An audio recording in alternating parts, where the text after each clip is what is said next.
छत्रपती संभाजीनगर जिल्ह्यातील जगप्रसिद्ध अजिंठा आणि वेरूळ लेणी परिसरात हिरवळीनं तो नटला आहे।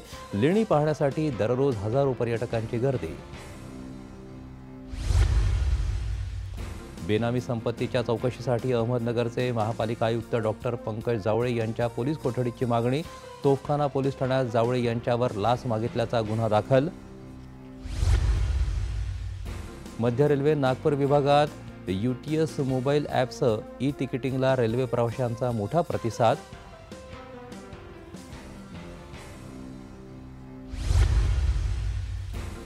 कंत्राटी सफाई कामगारांना कामावर पुन्हा घ्यावं यासाठी उद्धव बाळासाहेब ठाकरे शिवसेना पक्षातर्फे नागपुरातील मध्य रेल्वेच्या विभागीय रेल्वे मंडळ व्यवस्थापक कार्यालयात धरणं आंदोलन।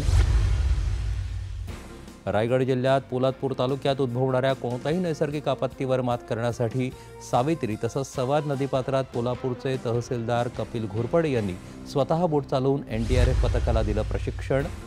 अहमदनगर जिल्ह्यात लाडकी बहीण योजनेसाठी जिल्हा सहकारी बँकेकडून झिरो बॅलन्सचं खातं सुरू करण्याचा निर्णय घेण्यात आला असल्याचे बँकेचे अध्यक्ष शिवाजी कर्डिले यांची माहिती।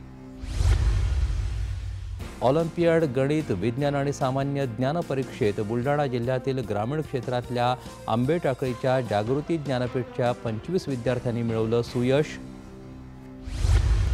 आणि वाशिम इथले सर्पमित्र प्रदीप पट्टे बहादूर यांनी दिले 7 फूट धामण जातीच्या सापाला जीवनदान।